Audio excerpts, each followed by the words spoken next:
Hey everyone, Ragnamune here, welcoming you to another moment where I just can't shut the fuck up to myself, so I figure I might as well spew it all out over the internet. Thoughts, that is. Today I am going to be talking about another game series that I have played, or series of games, which would be more accurate in this case, because we're not really looking at a game series, we are looking at a TV series that had spawned plenty of games in its lifespan, and I don't know if there's been a new game for said TV series, but well, it's just one of them days for me. So, what series am I talking about that's on TV? Well, there can be only one today, and that is SpongeBob SquarePants. Dun dun dun! But wait! SpongeBob is a terrible TV show! You shut up. I was raised in the 90s, and in the 90s, SpongeBob was awesome. Oh, I will heavily agree that today's SpongeBob episodes are just god-awful and terrible, for the most part. But after the first movie, a lot of his episodes, in my opinion, were more hit and miss than dumbed down. I can't recall what season it was, but eventually it did take a big one, and it lost a lot of quality over the years. I'm not gonna lie. At the very least, though, the second SpongeBob movie, I think, was friggin' great. Because we got everything we needed. We got everything that we remembered about SpongeBob. It felt like a big nostalgia bomb. And for once, the plot did not suck. Unlike most of the TV shows. Hell, you guys remember the scene from where there is our SpongeBob and that timeline SpongeBob meeting together? I'd like to think of that as Steven Hillenburg's. I'd like to think of that scene as Steven Hillenburg's SpongeBob meets Paul Tibet's SpongeBob. You know the one that's the smart one and the resourceful one, and you know which one is a complete dumbass that doesn't comprehend a goddamn thing. But I just like making that comparison. It makes me laugh a little bit, and I kind of think it fits, but. You guys be the judge of that. Anyways, we're here today to talk about SpongeBob video games, because this guy has spawned a truckload. Not so much in terms of like, your big major gaming franchises, but he spawned quite a bit, and he was pretty active in his heyday. And believe it or not, the 4 games that I will be talking about today, yes, 4. I've only played 3, but I've seen and heard a lot of great things about the 4th one, so I feel like I should be castrated if I do not talk about the 4th one. Pardon the very gruesome image I just painted in your heads. Anyways, let's begin. So, back in 2001, near the end of the PlayStation's lifespan and in the coming days of the Game Boy Advance, we got a game called SpongeBob SquarePants Super Sponge. And my friend Carl from back in the day, if you're watching this, how you doing, brother? My friend Carl back in the day brought it over to my house during one of his yearly visits. And I played the crap out of it and loved it. Oh wait, no, that wasn't it. We played that game whenever I went and visited him. That's what happened. We went and visited him for a kind of like a Boy Scout trip. We ended up having to transport some of the scouts, and instead of driving back home, we ended up staying at our friend's house for the weekend, so that way we could go back. And pick them up in a much more timelier fashion. And it got me out of school for a couple of days, so that's pretty nice. Anyways, it was one of SpongeBob's very first video games, preceded only by some game that I don't know about called Legend of the Lost Spatula. Thank you, TV tropes. This is what's going to make it a lot easier. Basic gameplay is you're basically you're doing a bunch of odd jobs for Mermaid Man and Barnacle Boy to get a signed photo of the two heroes, of course signed by Mermaid Man and Barnacle Boy. That's going to be your gift for Patrick's birthday. But the things that you end up having to The things that you end up having to do are pretty. They range from to oh my god, I'm gonna die if I do this in real life. It starts out simple. You end up fetching ingredients to make a sandwich. You end up needing to. Oh god, I can't remember the second chapter for the life of me. Game split into 5 chapters, by the way. Can't remember the second chapter for the life of me. Oh right, you end up having to get cleanliness stuff for Mermaid Man. For a bath for Mermaid Man, like a sponge bath. The third chapter has you fetch brand new clothes from the past for the two heroes. The fourth has you, and I kid you not, it's the funniest chapter in the game today, but it has you going through rock bottom, going to all 4 candy bar vending machines, and fail to get a kelp nougat crunch bar. You end up getting one at the very end, but my god, it's so great. It easily reminds me of the rock bottom episode, one of my favorites. And the last one you do is you end up having to get parts to fix Mermaid Man's TV. After you fix the TV, you end up getting your signed photo of Mermaid Man and Barnacle Boy for Patrick, and the game's over. It's a very simple game. I like it a lot. The control style is that it's a 2D side-scroller platformer. So there's a lot. So if you've played the likes of Mario, if you've played the likes of Sonic, if you get hit, you actually lose the collectibles throughout the stage, golden spatulas, in the same format that you would lose rings. So, like I said, if you played Mario, if you played Sonic, give this game a shot, because it probably will not disappoint despite its relatively short length. There's replay value because you need to complete at least one stage per chapter to unlock bonus levels so that you can obtain tokens to buy favors for Patrick's birthday party. Basically, all it does is change the aesthetic of the birthday party to look better. I think you get streamers, you get a birthday cake, obviously, you get streamers, you get 2 different kinds of snacks, balloons, stuffed animals, actual presents, and a Jello of some sort. I don't know, but it's a fun. Long story short, it's a very fun game. Definitely a good game to start out on SpongeBob SquarePants' gaming career, because, in all honesty, it's not the best game in the world. It does have the difficulty curve is a bit harsh if you're trying to get 100% in each level. Some of the enemy placements can be downright horrendous, but it controls very nicely. The power-ups are nice and responsive. It's just, I'll stop there. And the music, by God, the music is just amazing. Speaking of which, I need to be like, I have a playlist here that I'm listening to right now, or rather, I hope I've been listening to. I didn't even click it to start, but it was amazing. You listen to the Industrial Fields oil rig music, and it just, oh man, it tugs at those strings. And there's some really good music here, which you're going to be hearing some of the SpongeBob music in the background of this, so I hope nobody minds. So yeah, that's Super Sponge. Later on in 2002, we went to the PlayStation 2. And we also got it on GameCube and Game Boy Advance, a game called SpongeBob SquarePants Revenge of the Flying Dutchman. Story behind this game is, one day SpongeBob stumbles onto an old treasure chest while playing fetch with Gary. Inside the treasure chest is a green bottle. He rubs it like a genie lamp, like a moron, and releases the Flying Dutchman. The Dutchman then casts a curse over Bikini Bottom. One by one, he captures all of SpongeBob's friends, and it's up to SpongeBob to save them by finding all the Dutchman's lost treasures. The game plays out the game is the first 3D platformer of the bunch, and it plays out quite a bit like a what's the way I'm looking for? It plays out more like a mission-based scavenger hunt. It's a fine game by standards. I don't find it as fun as Super Sponge because there is a lot, and I mean a lot, of grinding that you're going to end up doing. You need to collect gold doubloons, jellyfish, the SpongeBob letters. You're pretty much going to need to collect almost all the collectibles to beat the game. And while I'm on the subject of this game, there are levels you go through. You go through Bikini Bottom. You go through downtown Bikini Bottom. Pardon me if I forget.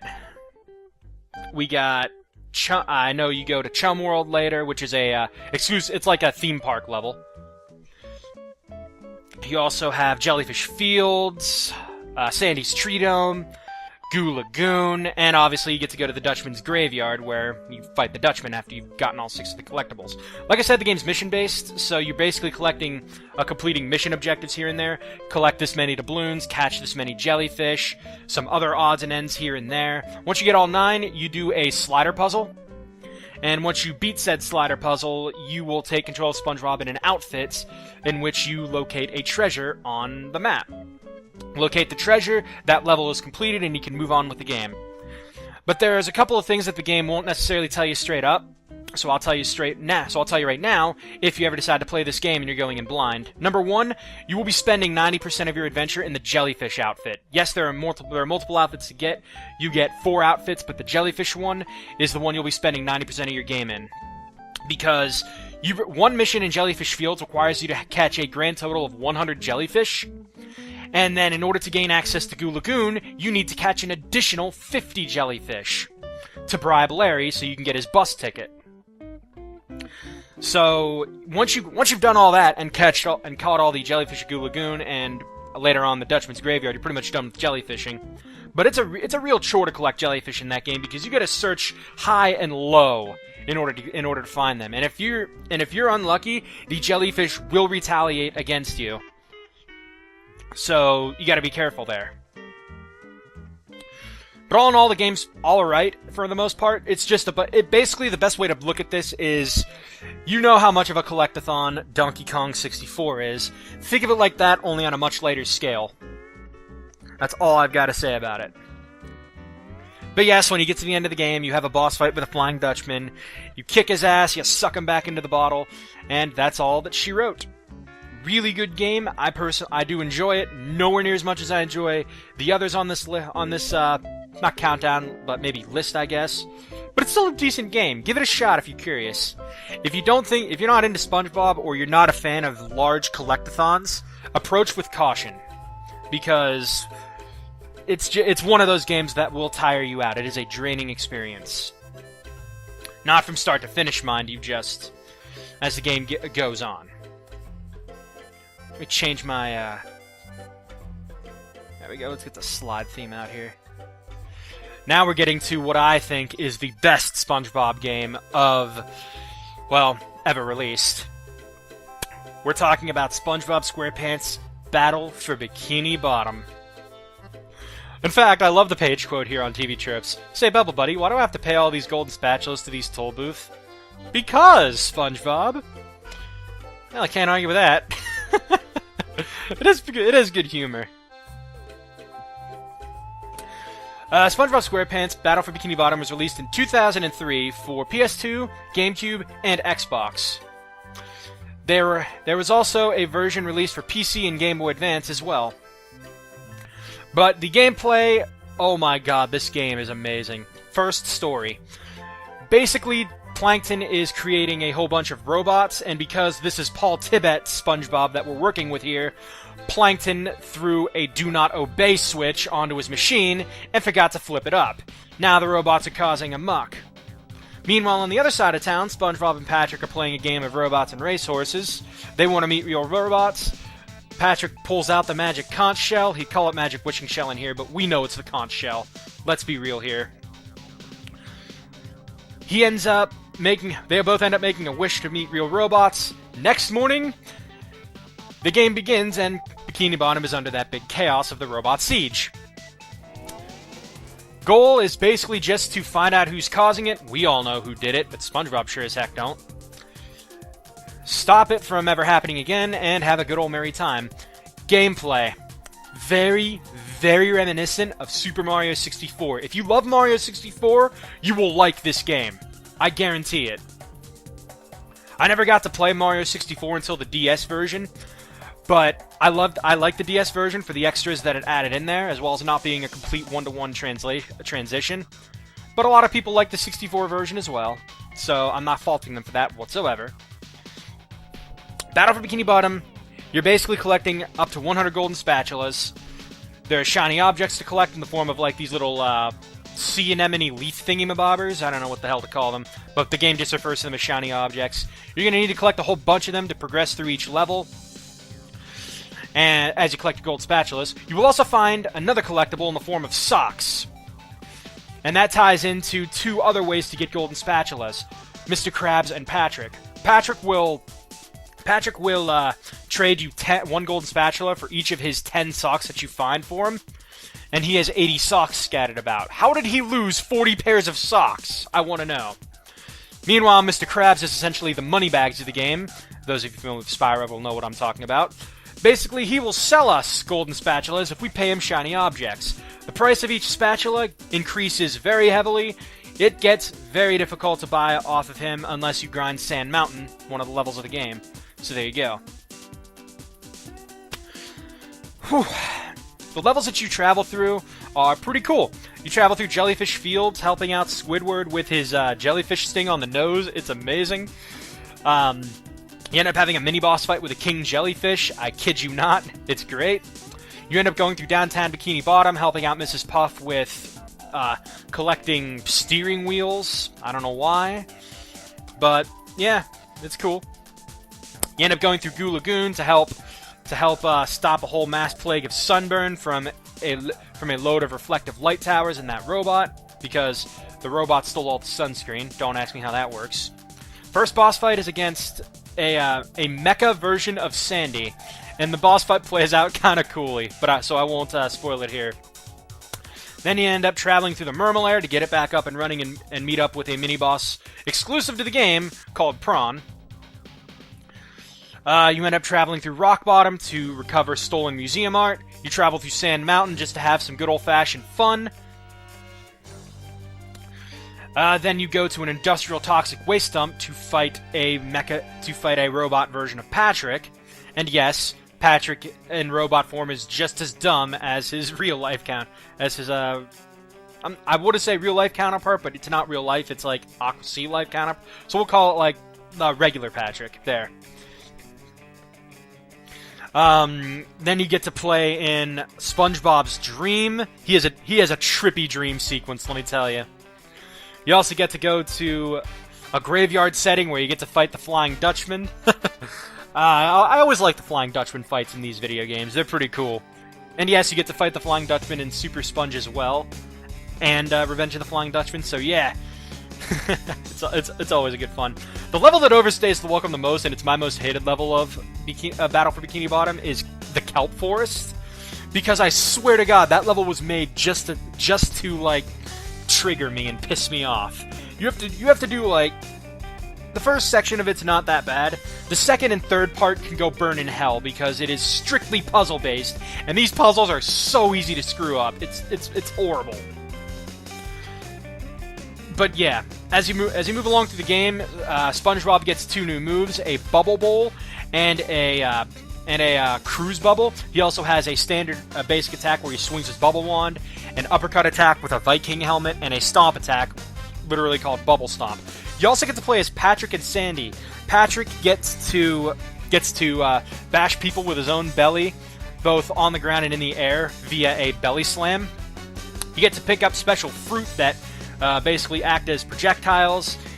He gets a Freezy Fruit as well, so he can freeze rivers or any kind of bodies of water. You also get to play as Sandy, who is supposed to be more combat-oriented, but I find that it's a lot better to move around her. Not move around as her, but it's cool. It's great with Sandy because you get to move around much more fluidly through areas if you get to play as her. Because you don't get to play as all 3 at the same time, or all 3 in one level. Which is really unfortunate, but it's fine. It is what it is. But this game right here, I have so many fond memories of. It's probably the SpongeBob game I've logged the most hours on, because I had been stuck a couple of times finding that one last sock, or that one rogue golden spatula that I'm just trying to find out where in the world you go. But my God, it's amazing. It is just absolutely amazing. I love it. Oh boy. Now there's one more game that I have to talk about. And while I have not played this game, I'd be signing my grave if I didn't talk about this particular SpongeBob game. We're talking about the first SpongeBob SquarePants movie that got adapted into a video game. PC version was a point-and-click adventure game, never heard of it. GBA version was a 2D platformer for the most part, never heard of that one. We're talking about the GameCube release. I believe it was also put onto the PS2. And I swear, this game was made after Bikini Bottom. I heard some people tell me it was made before, some were made after, but a lot of people consider this the premier SpongeBob game. And I can see why. I've seen gameplay. It basically follows the plot of with a few albeit with a few changes made, it follows the same plot of the movie. You have to go to Shell City, recover the crown, get back to Bikini Bottom, and stop Plankton. It's a fantastic game from what I have seen. There's a way of upgrading skills with Spongebob and Patrick via manliness points, which are kind of your collectibles.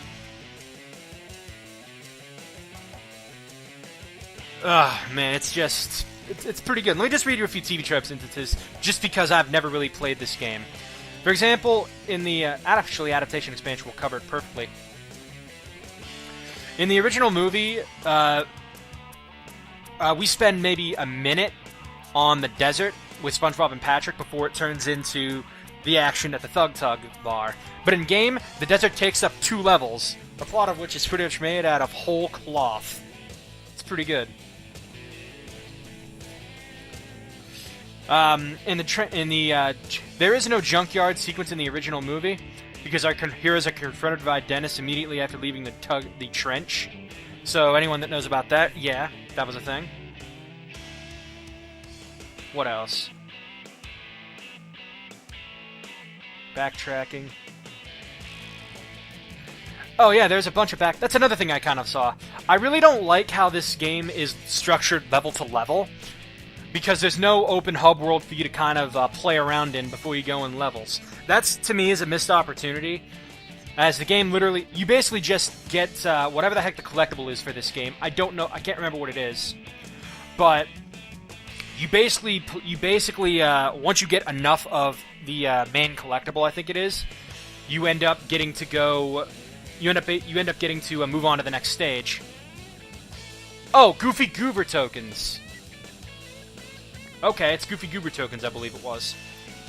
But yeah, so there's no real like smooth, seamless transition of traveling. They did keep something from Battle for Bikini Bottom, which was if you select a challenge from another level, it'll warp you to that level. So there is a bit of level select and backtrack in that format, which is great. But I do wish that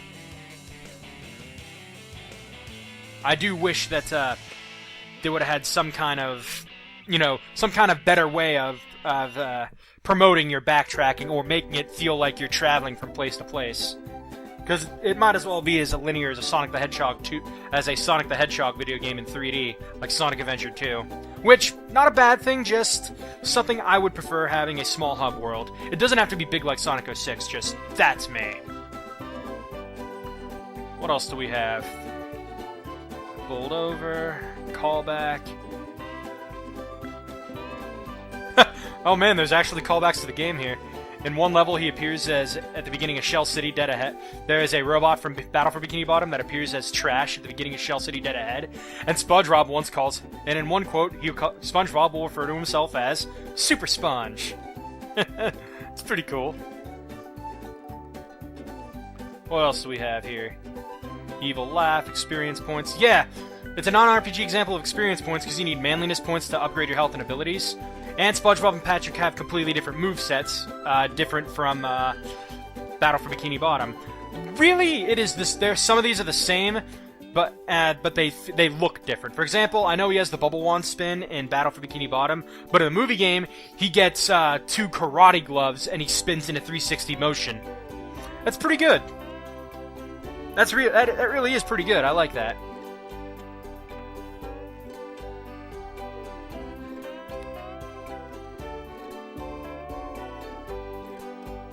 Let's see what else. Ground pound, god dang it. Oh boy, god dang it. They got god dangs everywhere. Kind of unfortunate that I've never played this game. If I ever find this game somewhere out there for PS2 or GameCube, I will definitely pick this game up and give it a shot because I find it's pretty good. It's pretty good. Alright, so I think I'm all talked out now. That's pretty much all these SpongeBob games that I personally would, that I have played, seen, and can easily recommend to people that want to play a SpongeBob video game. Easily, they're some of the best. I find Battle for Bikini Bottom is the best one. SpongeBob Movie is a close second to a lot of people, or best one over Bikini Bottom. Super Sponge is really good for a more classic style video game. Revenge of the Flying Dutchman, play at your own risk. Yeah. Alright, so that's pretty much going to do it for now. I've talked for about a good 25 minutes. Not bad. Anyhow, guys, this is Ragmunis signing out. You guys have a great night. Thanks for listening in on my random ramble spiel. I probably might have other games to talk about in the future. So, take care, everyone.